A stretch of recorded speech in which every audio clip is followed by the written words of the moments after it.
আজকে কিন্তু মজার একটা রেসিপি নিয়ে এসেছি আপনাদের মাঝে। যারা যারা এখনো এই খাবারটি খাননি তারা কিন্তু অনেক কিছুই মিস করেছেন, আর যারা খেয়েছেন তারা কিন্তু কমেন্টে বলে যাবেন এই খাবারটা কেমন। চলুন তাহলে ফুল রেসিপিটি দেখে আসি। আর যারা খাননি তারা কিন্তু আমার এই রেসিপি ফলো করে বানিয়ে খাবেন। প্রথমেই একটা কড়াইতে আমি কিছুটা তেল দিয়ে দিলাম, পরিমাণ মতো তেল দিয়ে দিয়েছি। আর ওইদিকে কিন্তু আমি ইলিশ মাছের মাথাগুলো ছোট ছোট করে কেটে ধুয়ে পরিষ্কার করে হলুদ মরিচ লবণ দিয়ে মেখে নিয়েছি। এখন এই তেলে ছেড়ে দিয়ে ভালো করে ভেজে নেব। আর ইলিশ মাছের মাথাগুলো এভাবে ভেজে রান্না করলেই কিন্তু ভালো লাগে, কাটা কাটা হয় না। এভাবে কিন্তু আমি ভেজে নিয়ে এখন ইলিশ মাছের মাথাগুলো তুলে নিব। এই তেলেই কিন্তু আমি তরকারিটা রান্না করব, এজন্যই কিন্তু আমি একটু তেলটা বেশি দিয়েছিলাম, কারণ এই তেলেই আমি ফুল তরকারিটা রান্না করব। তো এই তো এই মাছের মাথাগুলো ভেজে তুলে নিলাম। এখন এই তেলেই দিয়ে দিলাম খানিকটা পেঁয়াজ এবং কাঁচামরিচ। পেঁয়াজ কাঁচামরিচগুলো দিয়ে ভালো করে ভেজে নিয়ে এখন দিয়ে দিব একটু লবণ, আর দিয়ে দিব হলুদের গুঁড়া, মরিচের গুঁড়া, ধনিয়ার গুঁড়া দিয়ে ভালো করে একটু একটু করে পানি দিব আর ভালো করে কষিয়ে নিব। আর প্রত্যেকটা ভিডিওতেই আমি আপনাদেরকে বলি যে প্রত্যেকটা খাবারের তরকারির মজাদার মজাদার হওয়ার কারণ হচ্ছে কষানো। তরকারির স্বাদ লুকিয়ে থাকে কষানোর মধ্যে, কারণ আপনি যত ভালো কষাবেন ততই কিন্তু আপনার তরকারিগুলো স্বাদ হবে। আপনারা দেখলেন ঝট করে কিন্তু কষিয়ে ফেলেছি না, আমি কিন্তু অনেকক্ষণ লাগিয়ে একটু একটু করে পানি দিয়ে দিয়ে ভালো করে মশলাটা কষিয়ে নিয়ে এখানে কেটে ধুয়ে রাখা এবং পানি ঝরানো দিয়ে দিলাম শাক। এটা হচ্ছে মিষ্টি কুমড়া শাক, মিষ্টি কুমড়া শাক, এবং দিয়েছি একটা আলু। আর এই মিষ্টি কুমড়া শাক কে কে খেয়ে খান, কার কার পছন্দ একটু জানাবেন। আমার কিন্তু মিষ্টি কুমড়া শাক খুবই পছন্দের, খুবই পছন্দের। সেটা যদি কেউ শুধু সেদ্ধ করে দেয় তাতেও আমার চলবে, কারণ এটা আমার এত পছন্দের। মিষ্টি কুমড়া শাক দেখলে আমার কিনতে হবে।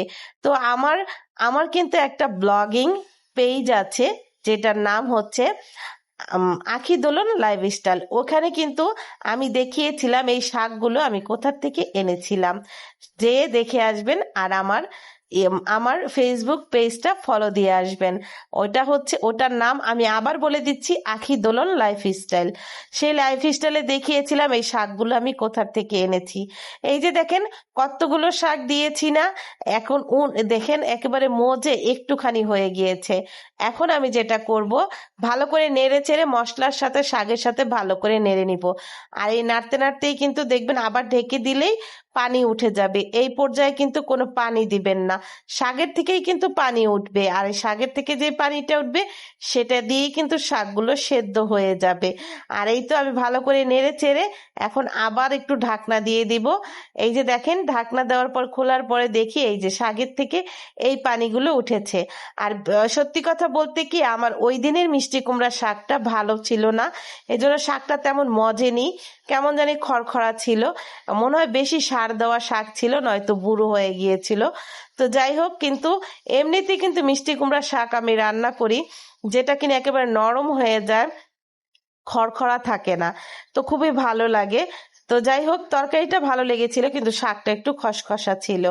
আর এই তো এখন আমি ভেজে রাখা সেই মাথাগুলো, ইলিশ মাছের মাথাগুলো দিয়ে দিলাম, দিয়ে ভালো করে মিক্স করে নিব।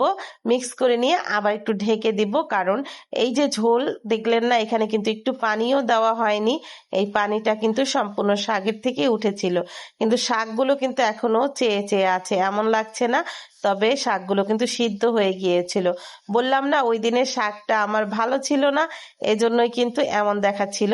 তারপরে কিন্তু তরকারিটা খুব স্বাদ হয়েছিল, কারণ আমি স্বাদ করার জন্যই কিন্তু ভালো করে রান্না করছিলাম, যাতে এই এই শাকের অমজাটা, যেটা শাকটা মজা না সেটাকে মজাদার করার তো করে তোলাটাই তো আমাদের কাজ, তাই না?